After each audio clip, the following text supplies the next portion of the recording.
If you're a blogger wanting to learn how to make money and a living from your actual blog, well, this episode is just for you.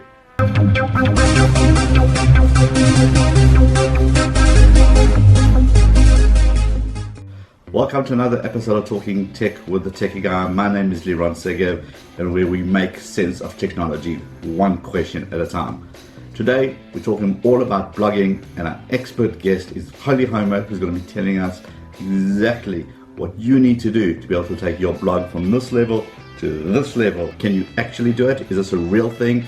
Can anybody do it? Or do you have to be really well known in the industry? Those are the kind of questions we're putting to Holly today. Hello, Holly. Hi, I'm so excited to be here. Well, thank you for coming on. So early for us Texan people in the morning, right? Give us kind of like the tweetable version. Tell me about Holly.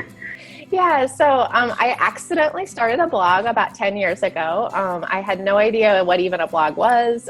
In fact, one of my friends who I'd been emailing back and forth, kind of these really long emails, she said, hey, instead of emailing, let's put this information on blogs and we can just go read each other's blogs. And she sent me over to Blogspot, and I set up a blog. I had no idea what it was. I just filled out the form, then started putting information out there. And about 3 weeks in, someone left a comment on my blog. This is how clueless I was. And I was like, what? This isn't my mom. This isn't my friend, And so I followed, the little link and she had a blog. And then I realized she had a blog roll in her sidebar. And then I realized other people blogged. So, it's a thing. It's a thing, which is so silly when I look back on it. And so what was really cool is, in fact, that girl that left that first blog comment on my blog is still blogging, and I know who she is. We've never met in person, but 10 years later, we still keep in contact. And I really...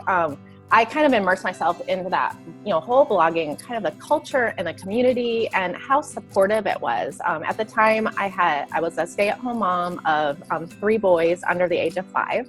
Wow. And I just needed adult conversation every once in a while. And this gave me kind of a creative outlet that I hadn't had prior to that. Kind of a way to give myself a little perspective. And so the early days of blogging, I was writing mostly about, kind of my life as a mom and what we were doing every day, and everything kind of had that silver lining type thing.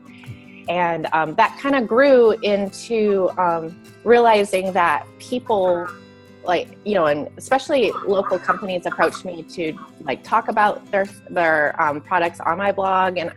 And it's just that early stages of, oh my gosh, this actually might make some money at some point. And so that, I started that, and then I started a website for Dallas, basically moms in Dallas, called She Is Dallas. And I ran that for several years, and that led to another project where I was matching bloggers with brands who wanted bloggers to write about them in those early days. And then when I started buying and selling some websites a little bit, just seeing how that worked. And that's how I ended up buying what is now Kids Activities blog. And Kids Activities blog is, fun things to do with your kids, resources for parents. And I get between about 4 and 6 million page views a month on that. So that is a size that is a lot easier to monetize than a smaller property. All right, so you got started back in the early days where kind of, as you said, when blogging wasn't, where people were just getting into it. And the fact that you mentioned a blog roll kind of shows the age of the blog. But let's talk about kind of blogging today. In today's kind of video mad world that everybody's out there, is text blogging still a thing? I really believe, and let's be honest, on Kids Activities blog, it's not long resource articles for the most part. What we do on Kids Activities blog, you're do I really need a blog post for this? Because it's make a rainbow out of a paper plate. But it's all those super, super, super simple things that work really well for Pinterest and for visual images on Facebook, Instagram, that kind of thing. So our message is often not in text, it's more in images. But the underlying thing that I think Kids Activities blog kind of does for moms and parents and caregivers across, everywhere is kind of like, hey, it doesn't have to be complicated. It doesn't have to turn out pretty. It's more like, let's spend some time with the kids. So I mean, you still have a visual element to the blog. It might not necessarily be video, but text is still out there. And I suppose kind of from my tech side of it, you can have a great tech video, but people still want something they could copy and paste. They still want something they could print and take to the local shop and say, I want these supplies or I want this list. So text, I think, still is going to be there. Yes, we all like to push play and let somebody else just watch it. But at the end of the day, you still want some sort of text and images combination, right? Yeah, and we incorporate a lot of video into everything we do, not just YouTube, but I do a ton of Facebook Live. Right. And so what's really cool about that integration is you do have that person that would rather watch it, and our average YouTube video is like less than a minute because we're talking super simple stuff. So we might have that paper plate craft in 6 different versions. One for Instagram, one for YouTube, one in the blog, one on Pinterest. So that then when you come to the blog post, all those elements are kind of like pulled together there, so that you have that landing place for that right. project. Okay, then you mentioned a very important thing is that repurposing your content for the different platforms. I think a lot of people make the mistake of, I have my 30-minute video on YouTube. Well, that's going to work fantastically well everywhere. Well, not really, right? So I think that you have to understand your audience, understand that people want short, sweet on Instagram, they'll a little bit longer on Facebook, and then yes, YouTube, you can do your long spiel if you want to, right? Can anybody do this? I mean, and this is kind of obviously a question that you get, that I get. Whenever we do these speaking engagements, ultimately a hand will raise up very reluctantly from the back, and somebody will give you a story.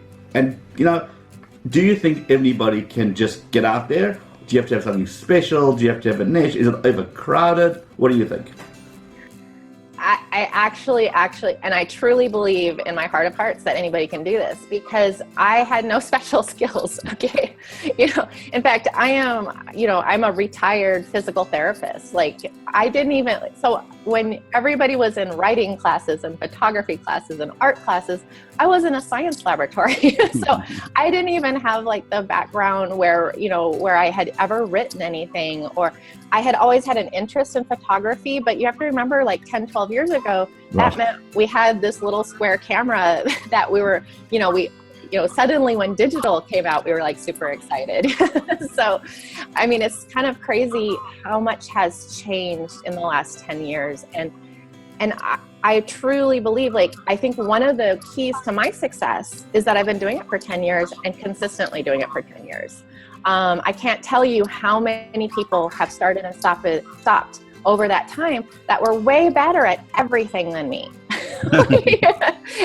But they didn't keep at it. And I think that's part of the problem is it's last blogger standing out there. You get authority with Google and with the social networks just for showing up every day. Absolutely key. Where, I often say to people, go read my very first couple of blog posts. I cringe when I do that. But I don't take them down because that's the progress. And that's the whole thing with blogging is that it's you. It's your personality. It's what comes out. It doesn't have to be perfect. And this is kind of, this is my big gripe thing, is that when I write for print, it's a different story. When you do, when you do kind of official news, very different angle. But when you're blogging, people want to see you. They want to interact with you. They want to make a connection with you. So if you're one of those people that throws an F-bomb every 2 sentences, well, that's your blog.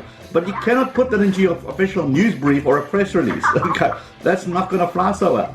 And you have to accept that it is going to attract a certain audience. 100%. You have to accept that. And you just got to roll with it. But I like what you said about consistency because I think that's quite a key message. There's a lot of people who just give up too soon.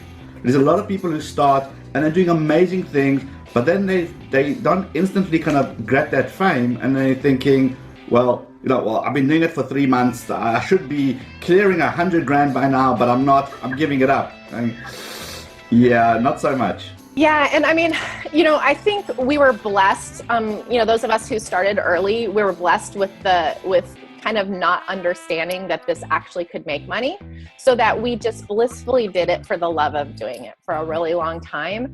And then it was like, oh my gosh, I can make money at this thing that I've been doing for free. That's incredible. So like our perspective is a lot different than I think those people coming into this space saying, I'm going to start a blog to make X number of dollars, because that mindset is very, very different.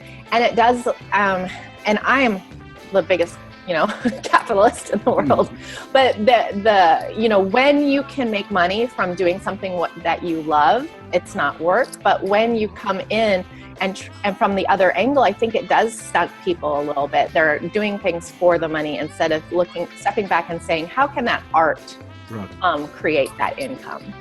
It's okay if you want to come into this thinking this is a business and you want to grow this into a business, but at the end of the day, you got to be doing something that you love, because you got to get up in the morning and write that blog post. If you grudgingly doing it, well, it's going to translate into your writing. It's never going to end well. But if you absolutely love it, and by the way, you can make money of it. Wow, what a win! It's a win-win, and I mean, like, there are things about blogging that, will drag you down. Don't get me wrong. It's not like I'm like, wow, can't wait to write that blog post, or like that video, like, let me go sit down and edit that video for 6 hours. That sounds super fun.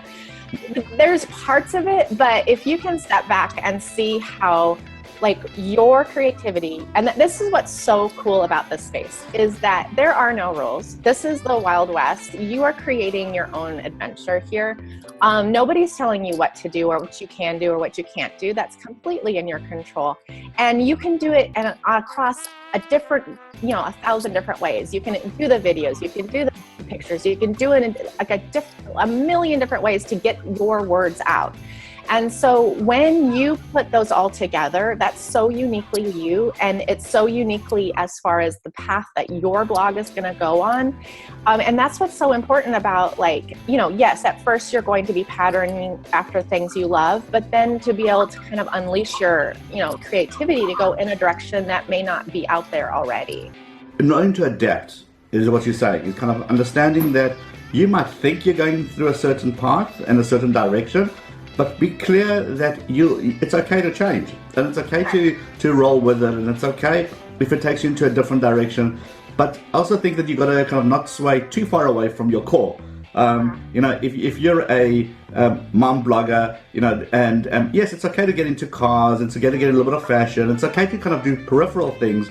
But I think the industry is starting to get a little bit of a bad name, where new guys are coming in, girls coming into play, and they're saying, well, I have an audience. Do you know who I am? Give me free products. Give me. I hate to break it to everyone, but that is just not important to your reader. Like how important you are. It's not important to your reader. You know what's important to your reader? Your reader. That's who's important to your reader. And so when you like everything we do is in relation to how that makes the reader feel, how that informs the reader, how that gives them a good reader experience. I mean, it's not unlike customer service. Right. Like if you go in, like kind of the soup Nazi thing, like you go into a restaurant and they treat you like crap, like that is a choice you're going to make next time. And that is going to limit your readership if that's the way it's going to go. So I totally I think it's okay to branch out across a lot of different things, as long as it stays within your voice. Right. And also as long as it doesn't surprise your reader. So if when you come to Kids Activities blog, you know what to expect. And we tirelessly work at making sure that you're not surprised by the content that's there this morning. It's always what you expect. That's a good way of putting it. Don't surprise your reader. If your content is about kids and kids activities, be about kids and kids activities. Okay. Just because the newest niche or the newest thing is about I don't know, left-handed photography, doesn't mean you got to do it too. And I mean, like, that's what's so crazy about it, is there's so many ways to weave things in. And so, like, when I'm working with a sponsor, when I'm trying to, like, cover something that it's important to my reader, as long as it's coming from the frame of view that they're expecting from Kids Activities Blog, like, I've worked with Chevy on multiple occasions. I can weave a Chevy into a family life. Sure. Easy. No problem at all. Like we work with Imperial Sugar as a sponsor all the time. And one of the, like, what you saw last month from us for Imperial Sugar was how to do a sugar tie-dye on your kid's t-shirt.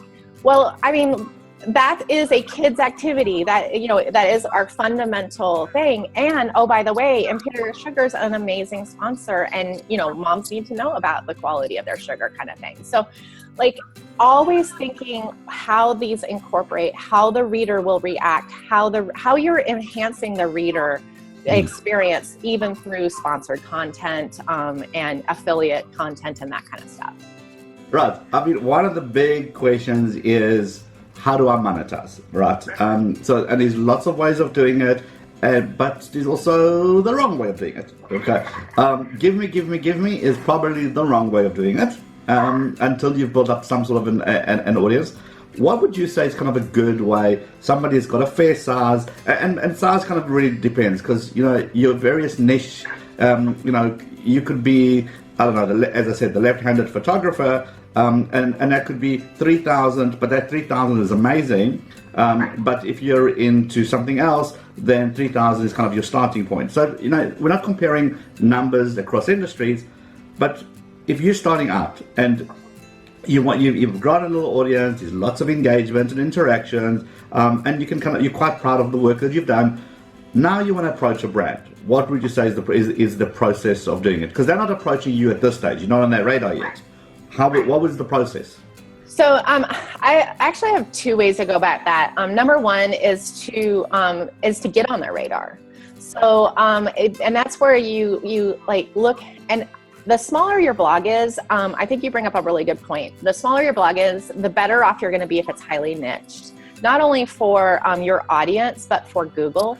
You're actually going to get attention if it's something that's like this. And then also when you have a highly niche, you have sponsorship, like those potential sponsors that are perfect for your blog are going to be a smaller amount and a smaller pool. But let's say that you're doing underwater basket weaving, and that is your blog, and there is somebody who makes underwater yarn. And so what you would do is, if that is something you legitimately want to go into, is I would write about them, and I would include them into your content, just like you would a sponsor. I would put trackable links on the outgoing links to their company. I would tweet about them. I'd put them on Facebook. I would put them on Pinterest. I would do a test case for yourself. And then at the end of it, if they haven't been paying attention, but all those PR companies are paying attention on Twitter and Facebook and Pinterest. So they probably, you're on their radar at this point.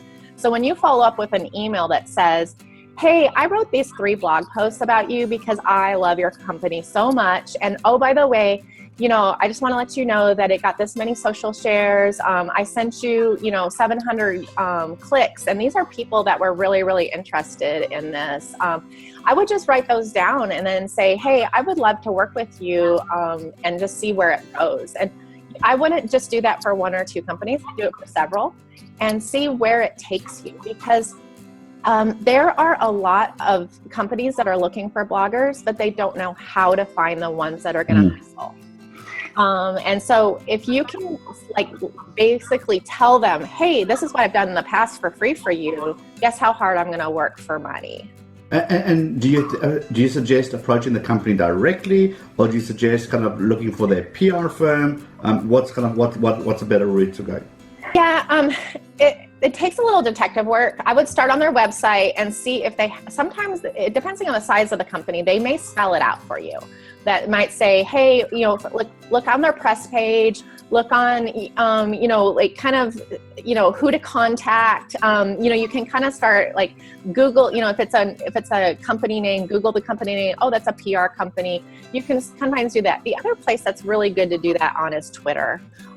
Twitter, like those people, you're surprised at who is on Twitter. I'm not a huge fan of Twitter anymore, except for this one thing, is that you can talk to people on Twitter that would never take your phone call.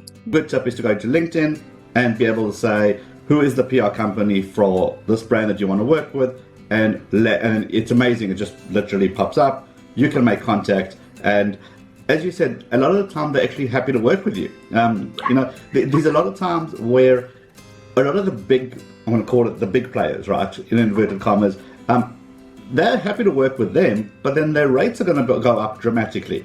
So sometimes they actually prefer this new trend that's coming up, the micro influencers, where you're a little bit smaller, but you're so in touch with your audience that they actually prefer that. You're charging them less and you're getting great engagement. Well, and you're also, a lot of times, if you can find the right micro influencer, they're going to work like crazy because they chose you. And that's the other thing is if it's such a perfect fit and they're talking about that company anyway, then what is the risk? You know, it's a good fit for a lot, especially for the newbies or someone who's just getting established in that space. And it's a win-win because again, there's from an SEO point of view and a searchability point of view, the brand wants other people to link back to them or even just talk about them in a genuine way, which is what bloggers are supposed to be doing. And the other thing is if that company has an affiliate program, I will become their top affiliate. I mean, there is no easier way to get on a company's radar than selling the crap out of whatever they're selling. And so like I've done that several times where I'm like, hey, that's a really good fit for me. I'm going to sell, like, and then, you know, when you get on their radar and they're like, hey, our newest promotion is this, do you want a exclusive coupon code or something like that? I'm like, yeah. And then they're like, oh, well, do you do sponsored posts too? Yes, I do. As long as you're genuine with your audience and you keep them in mind at all times, then it's fine to do sponsored content. As long as it's your voice, you're clearly following the FTC rules, you're marking it as sponsored, but it's still you. It's still your voice. And I think a lot of newbies make the mistake of, I suppose, copying and pasting a press release or completely letting the brand dictate the message. You can't do that. It's your audience. It's hard because the deeper we get into this, the more the brands want to control things. And sometimes they put you in a corner where, hey, we have to have it this way. And, you know, we have a signed contract with you. And in that case, I just never, ever, ever work with them or that PR company again. And I mean, you know, like I think, you know, my readers are going to be okay with like having something a little weird once, as long as it's not something that continues. But it's such a disservice to their client.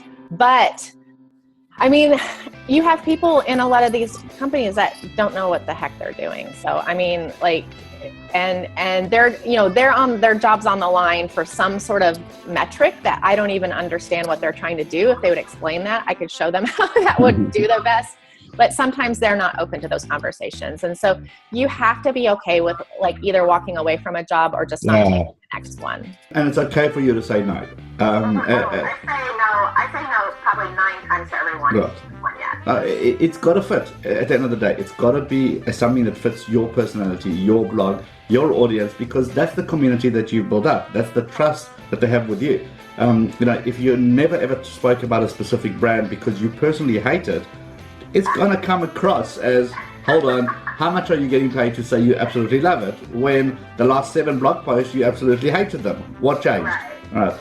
And if you have negative stuff on your blog, please understand that brand's going to know about it, because before they hire you, they're going to go search themselves on your blog.